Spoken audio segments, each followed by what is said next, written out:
बहुत समय पहले की बात है। किसी गांव में एक गरीब ब्राह्मण रहता था।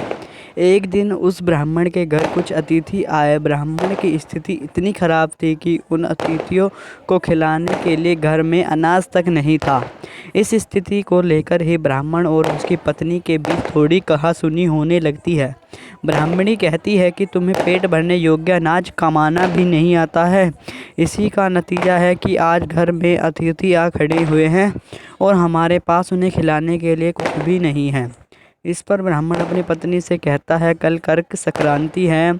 मैं कल भिक्षा के लिए दूसरे गांव जाऊंगा। वहां एक ब्राह्मण ने मुझे आमंत्रित किया है। वह सूर्य देव की तृप्ति के लिए कुछ दान देना चाहता है। तब तक जो कुछ भी घर में है उसे आदर सत्कार के साथ अतिथियों के सामने रखो।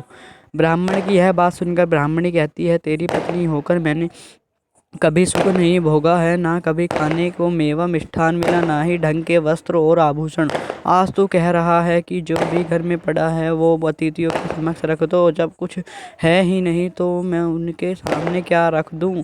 पड़े हैं तो बस एक मुट्ठी तिल, तो क्या अतिथियों के सामने सूखे तिल रखना अच्छा लगेगा? पत्नी की यह बात सुनकर ब्राह्मण कहता है, ब्राह्मणी, तुम्हें ऐसा बिल्कुल भी नहीं करना चाहिए। कारण यह है कि इच्छा के अनुसार किसी भी मनुष्य को धन की प्राप्ति नहीं होती है। जरूरी है तो पेट भरना, और पेट भरने योग्य अनाज तो ले ले ही आता हूँ। अधिक धन के चाहता अच्छी नहीं। ऐसी इच्छा का तुम्हें त्याग कर देना चाहिए। अधिक धन की इच्छा के चक्कर में मनुष्य के माथे पर शिखा बन जाती है। माथे पर शिखा वाली बात सुन ब्राह्मणी बड़े ही आश्चर्य ब्राह्मण के से पूछती है, अधिक धन की इच्छा में माथे पर शिखा हो जाती है? मैं कुछ समझी नहीं। जो भी कहना है खुलकर कहिए। ब्राह्मणी के इस सवाल का जवाब देने के लिए ब्राह्मण अपनी पत्नी को शिकार और गीदड़ की एक कहानी सुनाता है। ब्राह्मण कथा की शुरुआत करता है।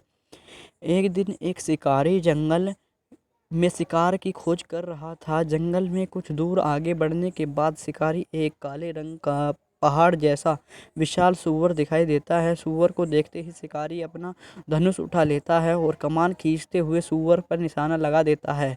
कमान से निकला हुआ तीर तीव्र गति से सूअर को घायल कर देता है। घायल होने पर सूअर चिहाड़ता हुआ शिकारी पर पलटवार कर देता है। सूअर के तीखे दांतों से शिकारी का पेट फट जाता है। इस तरह शिकार और शिकारी दोनों ही अंत हो जाता है।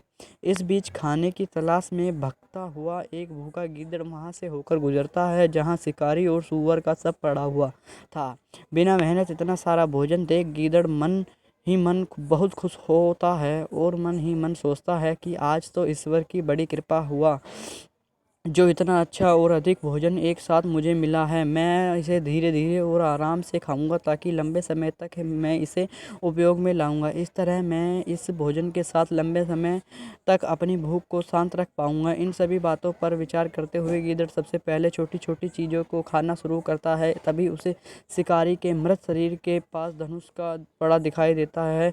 गीदड़ के मन में पहले उसे भी खाने का विचार आता है और वह धनुष पर चढ़ी डोर को चबाने लगता है। गीदड़ के चबाने से धनुष पर चढ़ी डोर टूट जाती है और डोर टूटने के धनुष का एक सिरा बैग के साथ गीदड़ के माथे पर भेदता हुआ ऊपर निकल आता है। गीदड़ के माथे पर भेद कर धनुष को सिरा गीदड़ की ओर होता है, मानो गीदड़ कहते हुए ब्राह्मण कहता है, ब्राह्मण, इसलिए मैं कहता हूँ कि जरूरत से अधिक लोभ से माथे पर शिखा आ जाती है। यह कथा सुनने के बाद ब्राह्मणी कहती है, ठीक है, अगर ऐसी बात है तो घर में जो मुट्ठी भर तिल पड़े हैं उन्हीं को मैं अतिथियों को खिला देती हूँ। ब्राह्मणी की यह बात सुनकर ब्राह्मण संतुष्ट होता है और भिक्षा मांगने के लिए घर से बाहर निकल जाता है। यह वहाँ ब्राह्मणी भी घर में पड़े तिल के धूप में सुखाने के लिए फैला देती है। तभी कहीं से एक कुत्ता आ जाता है और उन साफ तिलों को पेशाब कर देता है, जिससे सभी तिल खराब हो जाते हैं। तिल के खराब हो जाने पर ब्राह्मणी काफ़ी परेशान हो जाती है और सोचती है, यह तो तिल थे जिन्हें पका कर मैं अतिथियों के खिला सकती थी। अब मैं क्या करूं? काफ़ी देर सोचने के बाद ब्राह्मण को एक तरीका सूझा। उसने सोचा कि अगर वह गंदे तिलों के बदले साफ तिल देने की बात कहेगी तो कोई भी आसानी से मान जाएगा। साथ ही किसी को भी इन तिलों के खराब होने की बात पता नहीं चलेगी। इस विचार के साथ वह उन वह उन तिलों को लेकर घर घर घूमने लगी। ब्राह्मणी की यह बात सुनकर एक महिला वह तिल लेने के लिए तैयार हो गई, लेकिन उस महिला का पुत्र अर्थशास्त्र पढ़ा हुआ था। उसने अपनी माँ से कहा कि इन तिलों में जरूर कोई न कोई खोट होगी, वरना कौन साफ सुथरे तिलों को गंदे तिलों के बदले देने के लिए तैयार होगा।